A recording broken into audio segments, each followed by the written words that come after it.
This is One-on-One.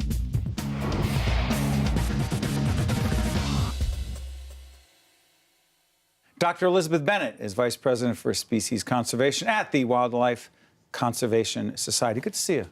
Thank you very much for having me. You are here to talk on public television about a very serious problem in Africa, and that is that since 2012, 35,000 African elephants were killed. Every day in Africa, how many elephants are killed?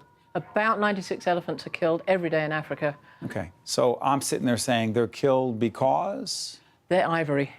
The ivory is now a huge international burgeoning trade, and it's very lucrative, and it's to markets all over the world, primarily to East Asia, but other places as well, including New York. We are right here in the heart of Manhattan, New York City.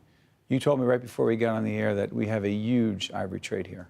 There's a big ivory trade in Manhattan. Some of it's legal, and we know quite a lot of it is probably illegal. And one of the problems is that the legal trade provides a front for the cover for the illegal trade. So it's very hard to tell how old a piece of ivory is. So ivory beyond a certain age is legal, because if it was brought in before the Convention on International Trade in Endangered Species came into effect, and some of the US laws to support that came into effect, then it's legal to sell it in the States. But the trouble is, you don't know how old ivory is, because if you think of a tusk of an elephant, the end there might be 50 years old, that bit of ivory. So if that's where your carving comes from, but the elephant might have been shot last week. So that's the whole problem, is that you can launder the stuff through. But Doctor, I thought that, and the information that I was reading to get ready for this show said that the number of African elephants a while back being killed had dipped, and then all of a sudden it started to rise. Why? There was a huge upsurge in poaching in about the 1970s and 1980s in Africa. And so then in 1989, there was an international complete trade ban. There was a trade ban. A total international trade ban for international trade. Right. And so that was, everybody took that very seriously. It was really put into effect, and that caused elephant populations to recover.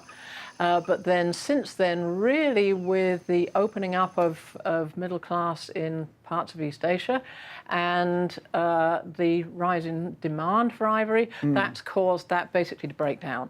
And so certainly from the mid-2000s onwards, the numbers have just been plummeting again. Why is the elephant in Africa so important? From the conservation point of view, I mean, partly they're the largest land animal left on Earth. And so they are highly intelligent, highly social, and so just for their own sake, they are really important.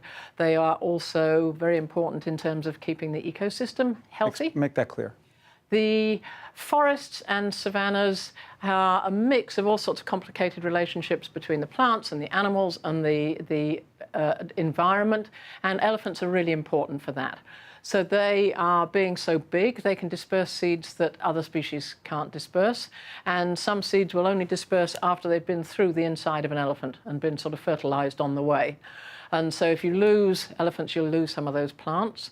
Forest elephants particularly are called ecosystem engineers. Ecosystem engineers. And so what that means is that they keep paths open in the forest because they're so big and they go through in these big groups. And there's mineral-rich clearings in the forest that they basically dig in all the time. If you go and you can see these elephants digging through to get the minerals there, and that keeps these areas open as clearings, and that allows gorillas and all sorts of birds and other species also to survive in those areas. You know, sorry for interrupting. Go ahead. Sorry, the other thing I was going to say is the other thing that they're really important for in terms of people is ecotourism.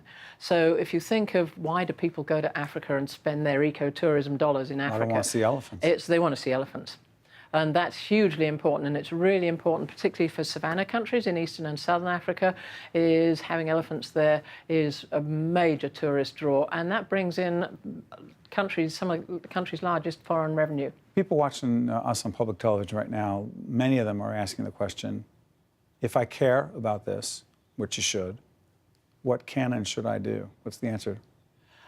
The ivory markets in this country are very significant. So one of the things we can do is A, stop buying ivory, but B, these international bans... Excuse me, stop buying ivory, so therefore the market dries up? The market dries up, that's exactly right. Oh my God, what are we looking at? We're looking at one of these wonderful mineral-rich clearings in Africa where the poachers have been in and been shooting the elephants.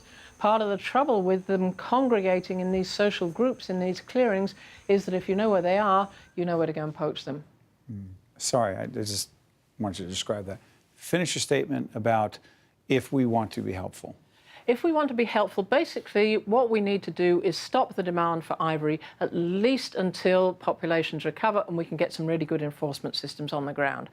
And so because the illegal trade basically slides in under the cover of legal trade, what we need to do for at least a while is to stop all new legal trade in ivory, because that means that demand would stop, we can get the poaching back under control, and since the US is a significant market for ivory, if we can close down all ivory markets, at least for 10 years or so till elephant populations can start to recover, that's both important for its own sake, because the US is an important market, and it also sets a hugely strong example to other countries, particularly in East Asia.